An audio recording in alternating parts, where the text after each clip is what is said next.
أعوذ بالله من الشيطان الرجيم بسم الله الرحمن الرحيم L'homme qui a vendu sa maison pour se rendre à la Kaaba.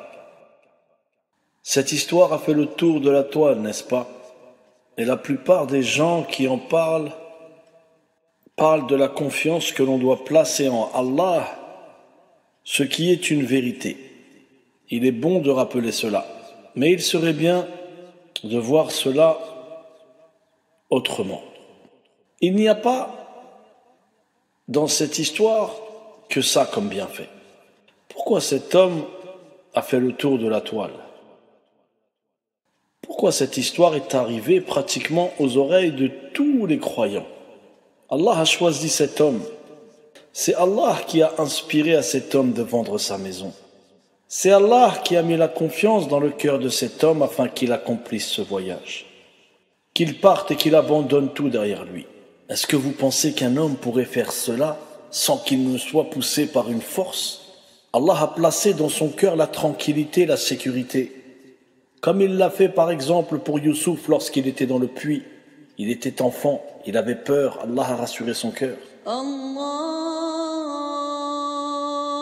Akbar,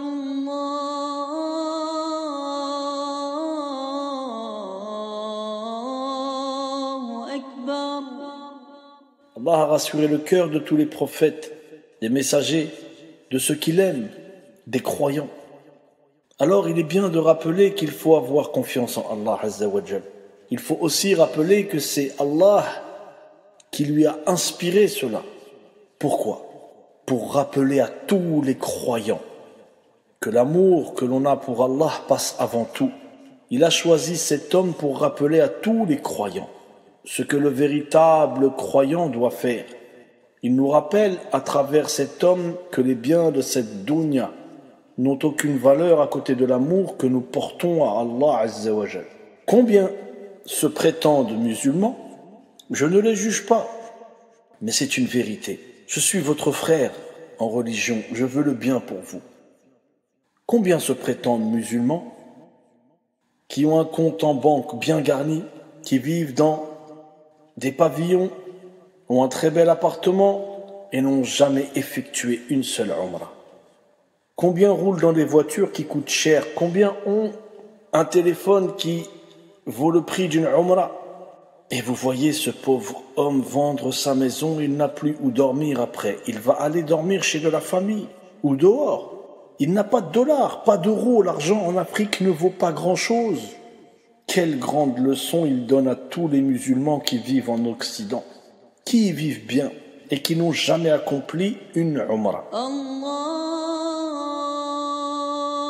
Akbar,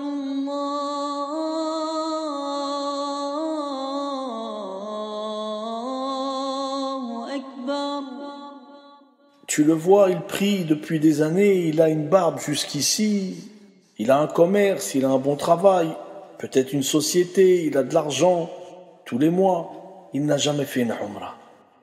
Il n'a jamais payé une umrah à sa mère. Où est votre cœur? Où est votre bon sens?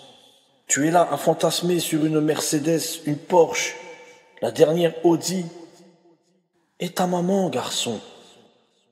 Et ta maman? Si elle meurt et que tu ne lui as jamais donné la chance de faire une umrah, après ça, comment sera ta vie après sa mort? Si elle est décédée, qu'Allah lui fasse miséricorde, fais une umrah pour elle. Et même pour toi. Pense à toi. Ils économisent 5 000 euros, 10 000 euros pour leur mariage. Ils y arrivent. Mais quand c'est pour économiser ou prendre de l'argent pour une umrah, on dirait que c'est de l'argent qu'on jette en l'air. Quel argent que tu vas jeter en l'air? Il y en a beaucoup de l'argent que tu jettes en l'air. L'argent que tu vas mettre pour faire une umrah, ce n'est pas de l'argent jeté en l'air. Wala'iyadu billah. Au diable ces derniers iPhones, au diable ces voitures de luxe. Cette vie finira bientôt. Arrêtez de l'adorer comme le veau d'or. Allahu Akbar,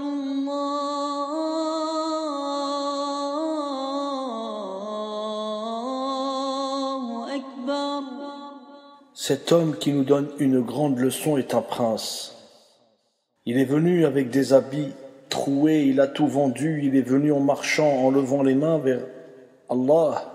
Et regardez comme Allah a fait de lui un prince, on lui construit une maison, il vit maintenant à la Mecque.